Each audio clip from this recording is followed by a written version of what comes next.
আর অনেক দিন পর আজকে এক ভাইয়া ইন্টার্নশিপ সম্পর্কে জানতে চাইলেন, বললেন ভাইয়া আমার দুটো ইন্টার্নশিপ লাগবে দুইজনের, তো আপনি একটু হেল্প করেন। তো তার জন্য আসলে ভিডিওটা করা। তো ভাই ইন্টার্নশিপটা আসলে সম্পূর্ণ কমপ্লিটটা এরকম হয়, এরকম ইন্টার্নশিপে 3টা কপি, সেম জিনিস 3টা কপি করে দেন হচ্ছে কলেজে নিয়ে যেয়ে স্যারদের কাছে সিগনেচার করিয়ে দেন জমা দিতে হবে।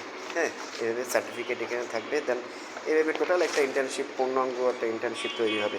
এভাবে দেখেন, আমি অবশ্য সাদা কালো প্রিন্ট দিয়েছি, আপনারা চাইলে রঙিন প্রিন্টও দিতে পারেন। তো রঙিন প্রিন্ট দিলে অনেক খরচ হবে, অত প্রিন্টের দরকার নাই। তো সম্পূর্ণ ইয়েটা এরকমই হয়, প্রিন্ট আউট করার পরে বাইন্ডিংটা এরকম হয়। তো আসলে এটা আমরা কীভাবে করি দেন সেটা একটু দেখাই। একটু পিসিতে চলে যাচ্ছি। দেন ভাইয়া আপনি বলেছিলেন যে আপনি আমাকে কিছু টপিকস দেন, তো আমি আপনাকে একটা লিঙ্ক দিয়েছিলাম গুগল শিট। গুগল শিটটা আপনি ঢুকতে পারলে দেন এরকমই পেতেন। আমি ঢুকে দেখাচ্ছি এই যে গুগল শিটটা। এই যে এখানে আমার কিছু ইয়ে আছে, যেমন আছে গ্রুপ, ক্রমিক নাম্বার, প্রতিষ্ঠান, দেখতে পাচ্ছেন আসলে টপিকসগুলো দেখেন। যে টপিক্সটা আপনার এখানে অনেক টপিক্স আছে, শত শত টপিক্স আছে। এই টপিক্সের উপরে আমি ইন্টার্নশিপ থিসিস করে দিতে পারবো, ইংলিশ এবং বাংলা আপনি যে ফর্মেটে চান সেই ফর্মেটেই করে দেওয়া যাবে। এই দেখেন। তো আপনি যেটা সিলেক্ট করবেন সেটা আমাকে জাস্ট এই গ্রুপের এই নাম্বারটা বললে হবে। হ্যাঁ, এই গ্রুপের এই নাম্বার, যে এই গ্রুপে 98 নাম্বার বা 97 নাম্বার, বা বি গ্রুপে এই নাম্বারটা বললে আমি দেন ওটা করে দিতে পারবো।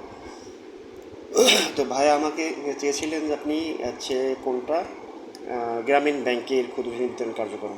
তো গ্রামীণ ব্যাংকের ক্ষুদ্র ঋণ বিতরণ কার্যক্রমটা আমরা কীভাবে করেছি সেটা, তো নম্বর ছিল 25 মেবি, আমি দেখাচ্ছি। 25 গ্রামীণ ব্যাংক এক ভাইয়ের জন্য করেছিলাম।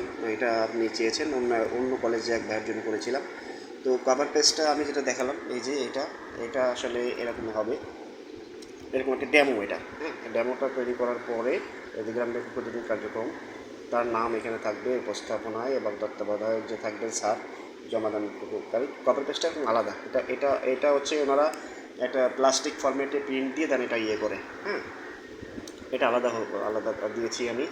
দেন তারপরে হচ্ছে বডিতে আমি যাই, টোটাল বডি ভিতরে যে লেখাগুলো থাকবে দেখেন, এই যে শুরু হবে শিরোনাম লোগো দিয়ে এরকম থাকবে, এরকম শুরু হবে। দেন সার্টিফিকেট এখানে আসবে, সেকেন্ডে সার্টিফিকেটটা প্রথমে যেরকম ছিল তার থেকে এবার একটু কিছুটা ভেরিয়েন্ট চেঞ্জ করেছে।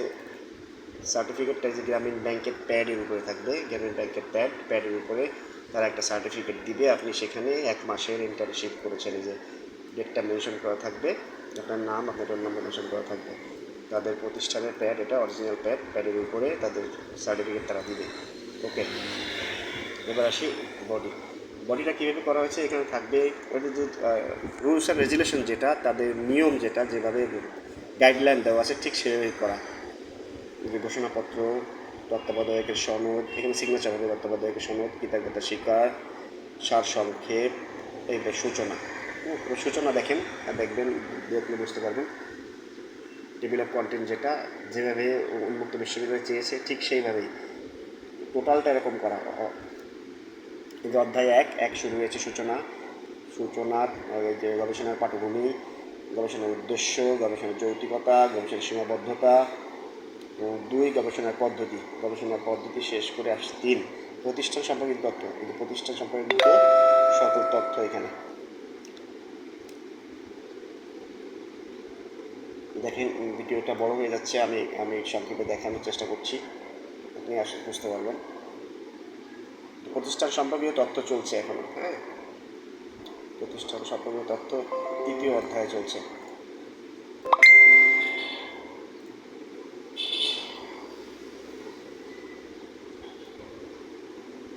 আমরা মেবি 4র্থ অধ্যায়ে চলে এসেছি।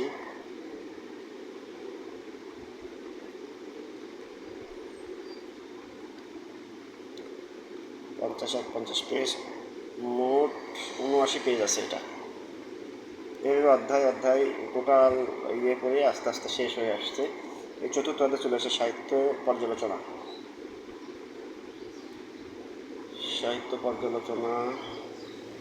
পঞ্চম অধ্যায় তথ্য বিশ্লেষণ ও ফলাফল।